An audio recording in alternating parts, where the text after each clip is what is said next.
Cyril Ramaphosa will today chair a meeting with NEDLAC over the lockdown regulations and the country's economic recovery plan. Now, this follows his meeting with the Presidential Economic Advisory Council. The country has seen its business confidence levels rebound from the record low of 70.1 recorded in May this year.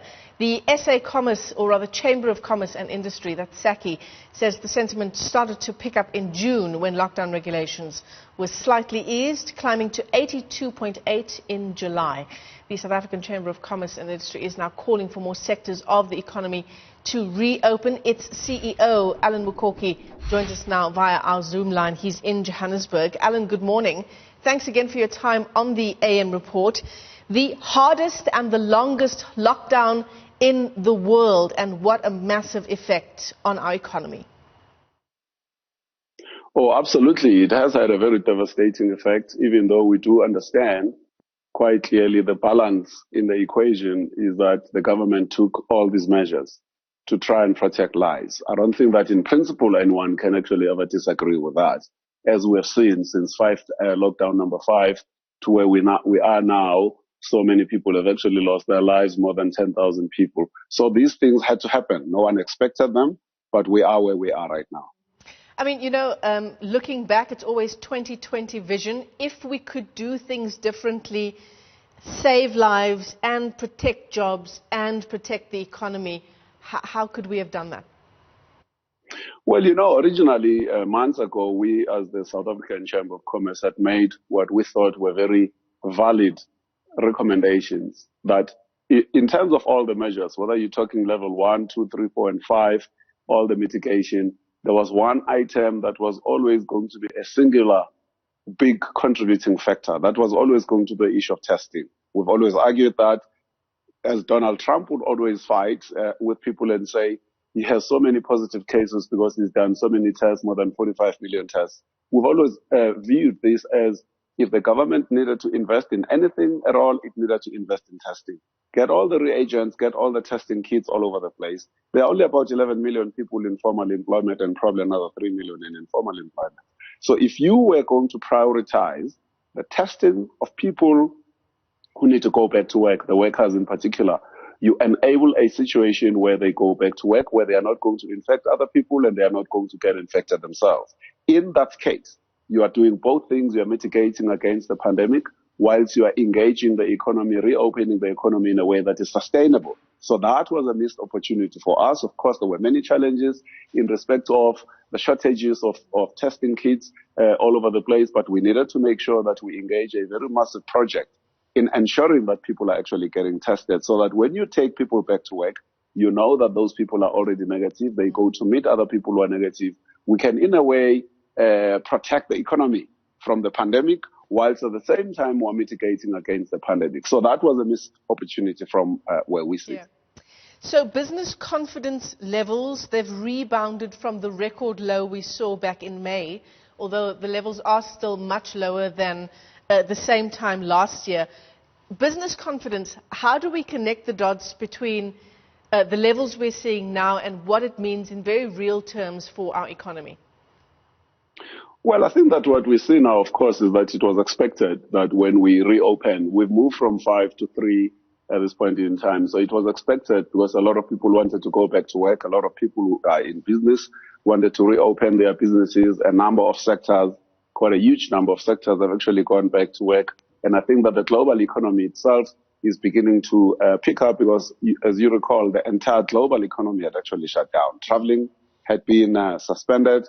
Movement of goods were suspended, except those that were very critical in the health sector or maybe the food sector. So now we are beginning to see that effect of the reopening.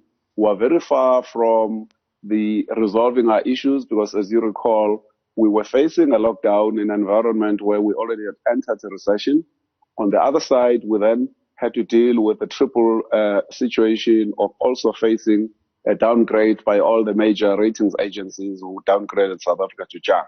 So we expect that the reopening, the further reopening of the economy will further boost confidence in the economy in South Africa so that we can start getting a measure of normality around what's happening in the economy. It's going to be very tough because we haven't reached the peak yet in terms of the infection rates in South Africa. So that particular balance is something that we have to continuously watch. Yeah, and that's actually what my next question is about. We know that the best way to repair our economy is to open up the economy, to allow people to go back to work. But as you say, that delicate balancing act now between perhaps moving to level 2, which is the discussion, the prediction that's coming from various quarters, that is the decision that will be announced by the President at some point this week.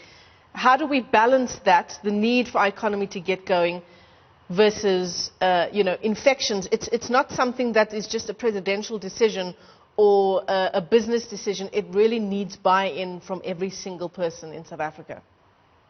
Yeah, it does, because, to a large extent, sometimes, yes, we can blame the government or put a lot of pressure on the government in respect of reopen the economy.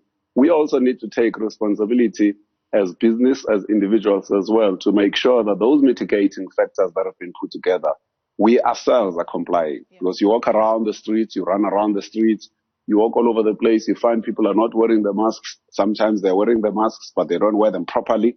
Many people think that the mask is only for the mouth, not for the nose. So those are the kinds of small little things that we ourselves, as individuals, as society, we need to deal with directly, because we can't always blame the government for everything. Us as business as well, we need to make sure that we've done the hygiene that needed to be done.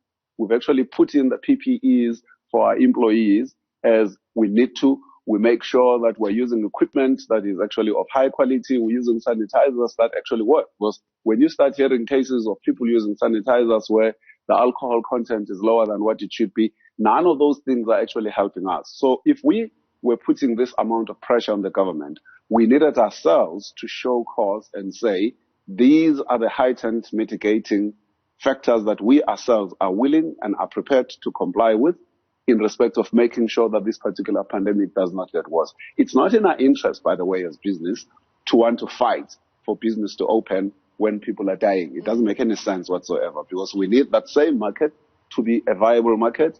We need all of us to get to a stage where we can reopen, where we've dealt with the issue of the vaccine or the cure around this particular issue, so that things go back to normal. We're not going to get to that particular point. We're not going to be able to flatten any curve if our own behavior, habits, and attitudes are still not helping in making sure that these things are actually done the way they should be. Yeah, absolutely. What we don't want to see is going down to level 2 and we lower our guard, we let our guard down. Alan, thanks very much for your time on the AM Report. Alan Mukoki is CEO of the SA Chamber of Commerce and Industry. That is, of course, the big discussion on our social media pages and on the streets, so to speak, whether we will see that announcement of going down to level 2 of the lockdown.